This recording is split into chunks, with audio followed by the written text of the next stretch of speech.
Reference number 10، third last. اب یہ ذرا سخت باتیں شروع ہونے لگی ہیں ہمارے حوالے سے. میں نے اس کو اینڈ پہ رکھا تھا تاکہ اپنی ذمہ داری بھی ذرا ہم فیل کریں نا. وہی بات جو نبی علیہ السلام کے حق میں آئی تھی کہ آپ شاہد ہیں، جس کو انہوں نے حاضر و ناظر کہا، وہ تھا اللہ کے لیے گواہی دے کر اس انسانیت کے اوپر آپ صلی اللہ علیہ وآلہ وسلم نے حجت تمام کیا، اور اس امت نے بھی یہی کام کرنا ہے. آخری آیت ہے سورۃ الحج، سورۃ نمبر 22، آیت نمبر 78. وَجَاهِدُوا فِي اللَّهِ حَقَّ جِهَادِهِ، اور دیکھو اللہ کی راہ میں جہاد کرو جیسا کہ حق ہے. جہاد کوشش، وہ کوشش قتال بھی ہو سکتی ہے میدان جنگ میں، وہ کوشش تزکیہ نفس بھی، بلکہ مسلمان نے تو ہر وقت ہی جہاد کرنا ہوتا ہے، شیطان کے خلاف، اپنے نفس کے خلاف، اللہ کی فیور میں. هُوَ اجْتَبَاكُمْ، اس نے تمہیں چن لیا ہے اے امت محمدیہ صلی اللہ علیہ وآلہ وسلم. وَمَا جَعَلَ عَلَيْكُمْ فِي الدِّينِ مِنْ حَرَج، اور تمہارے دین میں کوئی تنگی نہیں رکھی کسی بھی حوالے سے. یہ بالکل نیچر کے اوپر دین ہے. ملت ابیکم ابراہیم، پیروی کرو اس دین کی جو تمہارے باپ ابراہیم کی ملت ہے. ہوا سماکم المسلمین، جنہوں نے تمہارا نام مسلم رکھا تھا. من قبل وفی ھذا، اس قرآن کے نزول سے پہلے اور اس کتاب میں اللہ نے بھی تمہارا نام مسلم رکھ دیا.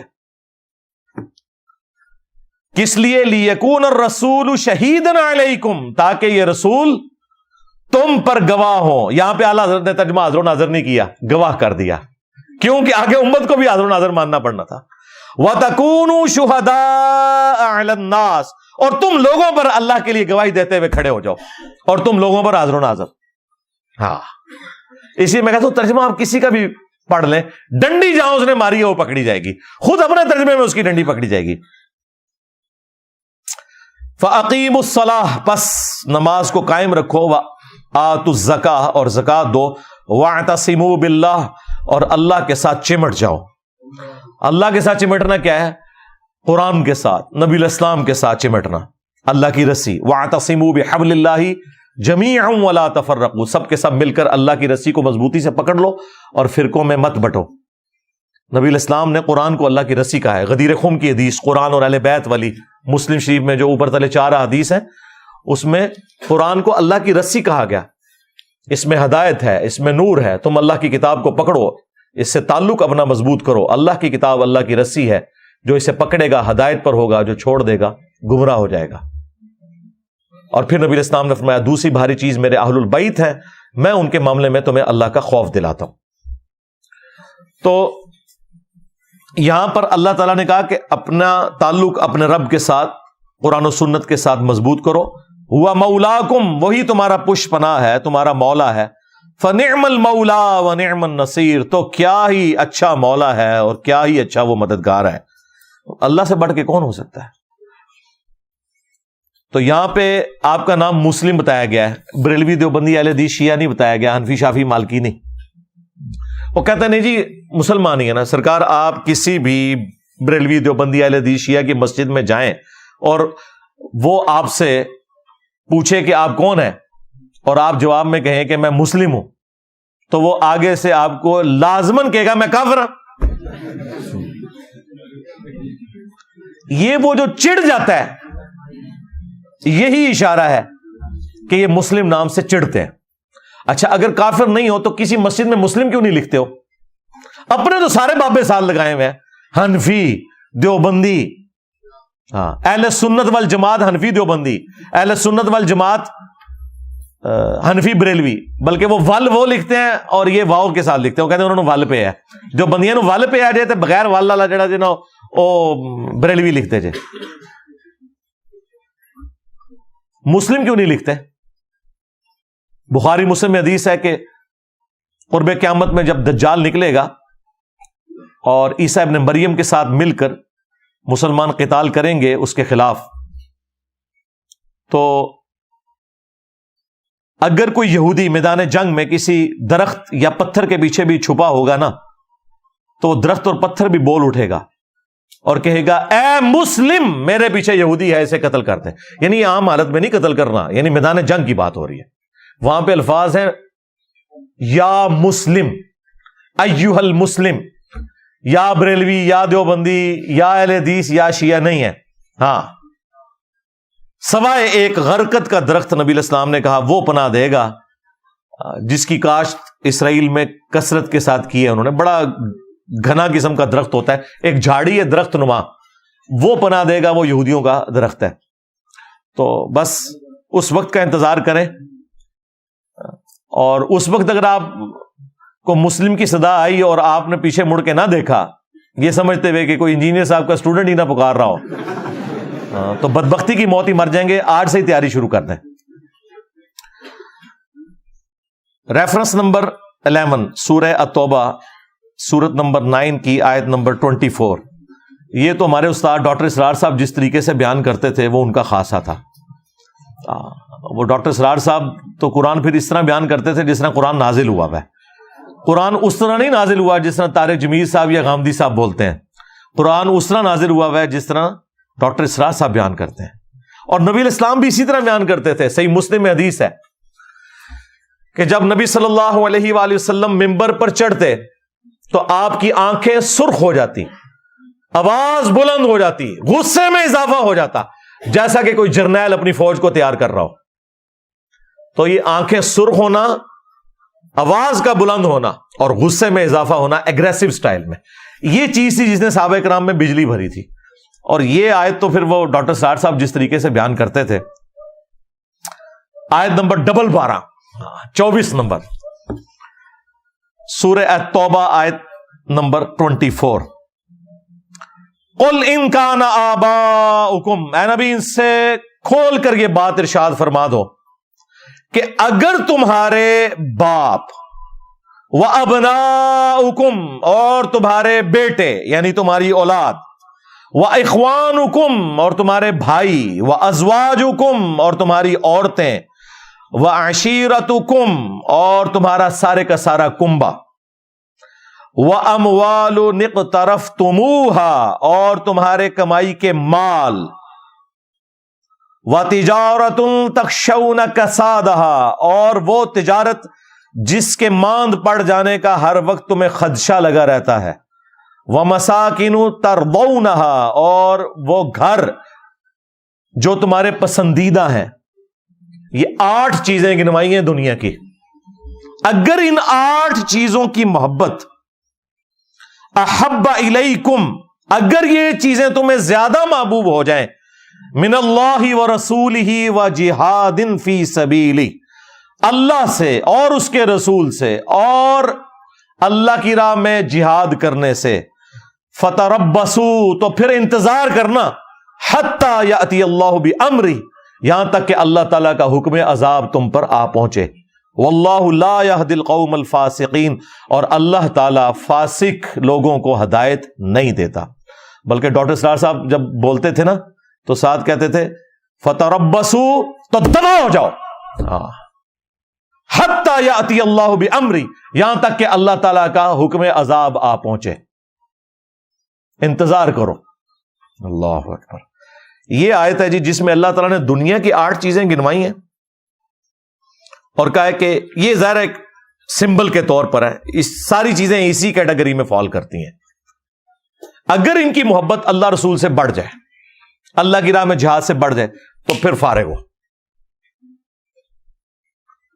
سورہ الاحزاب کے سٹارٹ میں اللہ تعالیٰ نے فرمایا النبی اولی بالمؤمنین من انفسہم وازواجہ امہاتہم، نبی مومنین کی جانوں سے بڑھ کر ان پر حق رکھتے ہیں اور نبی کی بیویاں امت کی مائیں.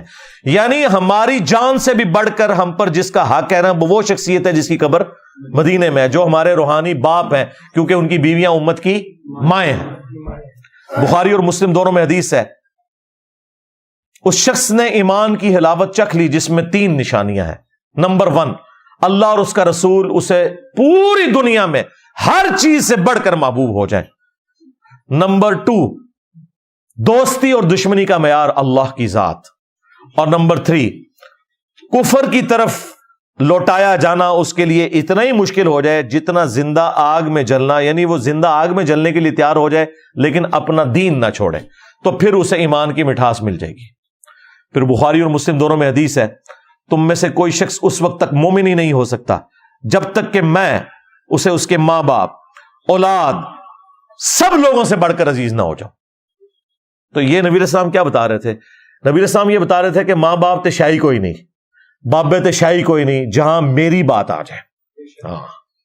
یہی بات ہے نا. یہاں جناب مائیں کہتی ہیں میں دودھ نہیں بخشاں گی جے تو داڑھی رکھ لیتے. تو ایسے ماں باپ کو پھر یہی بتانا چاہیے نا کہ میرے نبی سا ہے ہی کوئی نہیں، اما ابا جی تسی تے شاہی کوئی نہیں. کیونکہ میرے نبی کے مقابلے پہ کھڑے ہو گئے.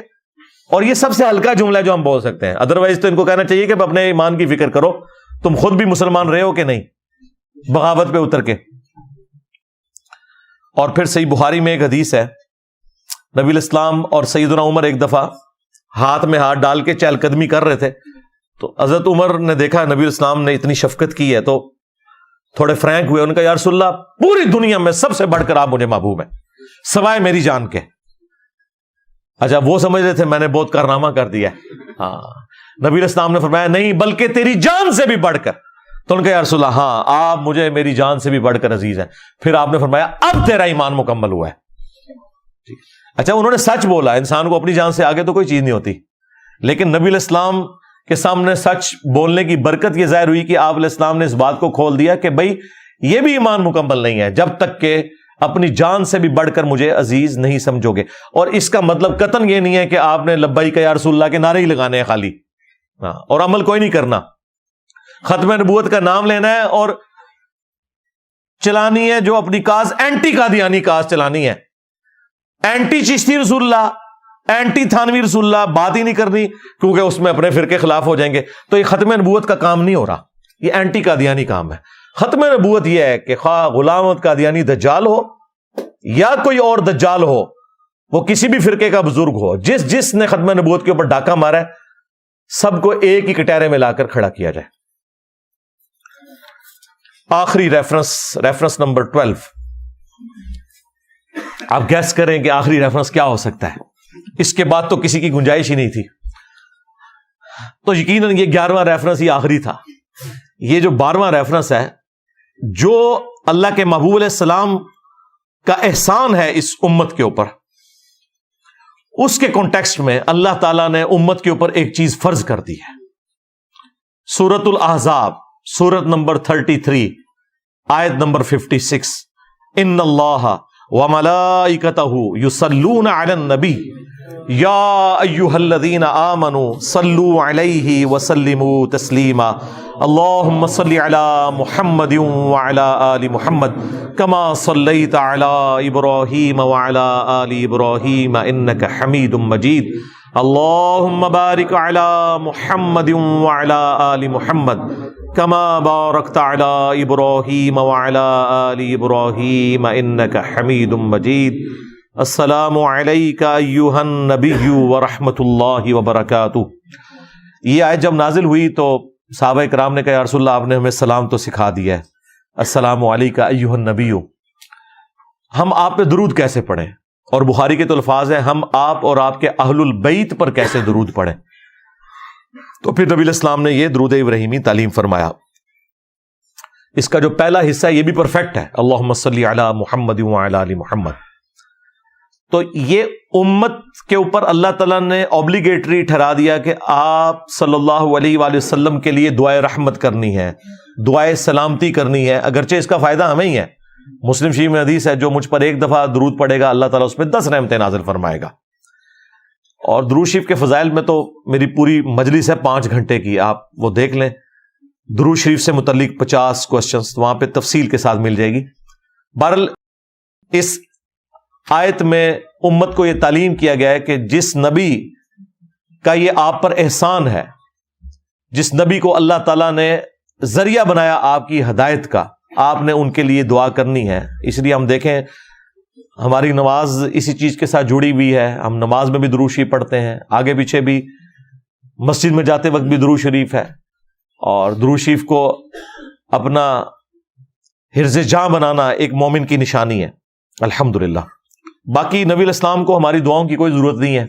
وَرَفَعْنَا لَكَ ذِكْرَكَ، اے نبی ہم نے آپ کے لیے آپ کے ذکر کو بلند کر دیا ہے. دنیا میں جہاں کہیں بھی اللہ کا نام لیا جاتا ہے اذان کے اندر یا نماز میں تو ساتھ رسول اللہ کا بھی نام مبارک ذکر ہوتا ہے. اشہد ان لا الہ الا اللہ تو اشہد ان محمد رسول اللہ, یہ ساتھ ہی ذکر ہوتا ہے. وَلَلْآخِرَةُ خَيْرٌ لَكَ مِنَ الْأُولَى, اے نبی آپ کا ہر آنے والا لمحہ گزرے ہوئے لمحے سے بہتر ہوگا. اس وقت نبی الاسلام کی جو زندگی ہے اللہ کی جنت میں وہ اس زندگی سے بہتر ہے جو آپ دنیا میں گزار کے گئے ہیں, اور آپ کی قیامت کے دن کی زندگی اس برزخ کی زندگی سے بہتر ہوگی. ہر لمحے درود شریف جو اللہ بھیج رہا ہے اور اس کے فرشتے بھیج رہے ہیں, بے شک اللہ اور اس کے فرشتے درود بھیجتے ہیں نبی صلی اللہ علیہ وآلہ وسلم پر, تو نبی اسلام کی تو شان ہر وقت بلند ہو رہی ہے. اللہ کا درود بھیجنا یہ ہے کہ اللہ تعالیٰ کسی کو نہیں کہتا, اللہ تو خود شان بلند کر دیتا ہے. یہ تو فرشتے یا ہم ہیں جو ہم کہتے ہیں اللہم صلی علی محمد, اے اللہ تو محمد صلی اللہ علیہ وآلہ وسلم پر رحمت نازل فرما. اللہ کو تو کسی کو کہنے کی ضرورت نہیں ہے. اللہ کا درود یہ ہے کہ اللہ تعالیٰ کہتا ہے میں نے اپنے نبی پر اتنی رحمتیں کی, میں نے اپنے نبی کے اتنے درجات بلند کیے. اللہ کو تو کسی کو کہنے کی ضرورت ہی نہیں ہے. تو یہ نبی صلی اللہ علیہ وآلہ وسلم کی خوبی ہے کہ آپ کا ہر آنے والا لمحہ گزرے ہوئے سے بہتر ہے. وَلَسَوْفَ يُعْطِيكَ رَبُّكَ فَتَرْضَىٰ, اور اے نبی وہ دن بھی آنے والا ہے ہم آپ کو اتنا دیں گے کہ آپ اپنے رب سے راضی ہو جائیں گے, اور وہ دن ہے قیامت کا دن. ہاں وہ صحیح مسلم میں حدیث ہے کہ نبی الاسلام ایک دفعہ بیٹھے ہوئے رو رہے تھے تو حضرت جبرائیل علیہ السلام کو اللہ تعالیٰ نے بھیجا اور کہا کہ ہمارے محبوب کو سلام کہو کہ پوچھو کیوں رو رہے ہو. تو نبی علیہ السلام نے کہا میری امت میری امت.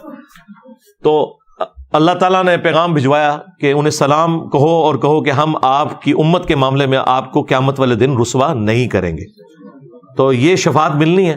عَسَىٰ أَن يَبْعَثَكَ رَبُّكَ مَقَامًا مَحْمُودًا, ان قریب وہ وقت آنے والا ہے کہ ہم تمہیں ایسے مقام پر فائز کریں گے اے نبی جہاں ہر شخص تمہاری تعریف کر رہا ہوگا. مقام محمود وہ مقام جہاں پر جو بندہ فائز ہے اس کی تعریف کی جائے.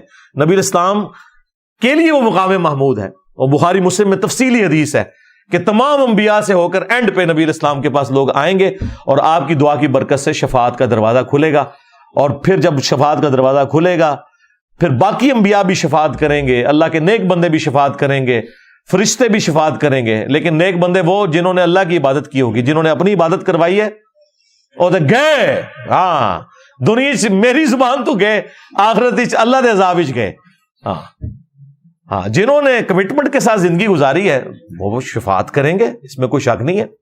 لیکن دروازہ نبی الاسلام کی مبارک دعا پہ کھلے گا. مسلم شریف میں واضح حدیث ہے سب سے پہلے قیامت والے دن میں قبر سے نکالا جاؤں گا, سب سے پہلے میں شفاعت کروں گا, سب سے پہلے میری شفاعت قبول کی جائے گی. اور مسلم شریف میں ایک اور حدیث ہے سب سے پہلے میں جنت کا دروازہ کھٹکھٹاؤں گا اور داروغہ جنت پوچھیں گے کون, میں کہوں گا محمد. تو وہ کہیں گے کہ مجھے حکم بھی یہی تھا کہ آپ کے نام کے اوپر دروازہ کھلے گا صلی اللہ علیہ وآلہ وسلم. تو نبی الاسلام کو کسی چیز کی ضرورت نہیں. انا اعطیناک الکوثر, اے نبی ہم نے آپ کو ہر معاملے میں خیر کثیر عطا فرمائی ہے. آپ کی اولاد بھی کثرت سے, آپ کی شانیں بھی کثرت سے, آپ کی امت بھی کثرت سے. بخاری مسلم میں حدیث ہے کہ جنتیوں کا نصف میری امت سے ہوگا, آدھے جنتی میری امت سے ہوں گے. تو ہر معاملے میں اللہ تعالیٰ نے خیر کثیر عطا فرمائی ہے.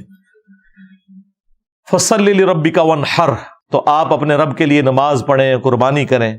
ان شانیک هو الابتر, بے شک آپ کا دشمن وہی بے نام و نشان رہے گا, آپ کی شان تو بلند ہوتی رہے گی. انا کفیناک المستہزئین, اے نبی آپ کا جو لوگ مذاق اڑاتے ہیں ہم کفایت کر جائیں گے آپ کو ہر معاملے میں. دیکھ لیں جتنا انہوں نے نبی الاسلام کو ملائن کیا, پچھلے 100 سالوں میں آپ کو پتا ہے 60,000 کتابیں لکھی گئی ہیں نبی الاسلام کے خلاف. دنیا میں کسی انسان کے خلاف اتنی کتاب نہیں لکھی گئی. لوگ کہتے ہیں جناب جی انجینئر صاحب, سارے مولوی انجینئر صاحب کے خلاف ہو گئے نے. سرکار انجینئر نے نبی الاسلام کی مبارک دعوت کا جب بیڑا اٹھایا ہے تو یہی کچھ ہوگا, کیونکہ اس پلانٹ ارتھ پہ سب سے زیادہ مخالفت جس شخصیت کی ہوئی ہے نا وہ شخصیت ہے جن کی قبر مدینے میں. 100 سال میں 60,000 کتابیں لکھی گئی ہیں, اور ان 100 سالوں میں جتنی تیزی سے اسلام پھیلا ہے پہلے 1300 سال میں بھی نہیں پھیلا. سب سے بڑی بات آپ دیکھ لیں 58 اسلامی ملک بن چکے ہیں. 8 سے 100 سال پہلے تو یہ سارے کنکلوڈ کر بیٹھے تھے، جب آٹومن امپائر بھی ٹوٹ گئی، سارے کے سارے مسلمان محکوم ہو گئے، کسی نے سوچا تھا کہ یہ 100 سال بعد 58 اسلامی ملک ہو چکے ہوں گے؟ نبی علیہ السلام کا مبارک انقلاب وقتی طور پر اگر حکومتی لیول پہ نہ بھی نظر آئے، تب بھی عوام میں وہ لیگیسی اسی طریقے سے چل رہی ہے، اور اللہ تعالیٰ اپنے نبی صلی اللہ علیہ وآلہ وسلم کے دشمنوں کے خلاف خود انہیں کفایت فرمانے والا ہے۔ اِنَّا كَفَيْنَاكَ الْمُسْتَهْزِئِينَ صلوا علی محمد وآل محمد اللہم صلی علی محمد وعلی آل محمد واصحاب محمد وازواج محمد وامت محمد اجمعین الی یوم الدین آمین۔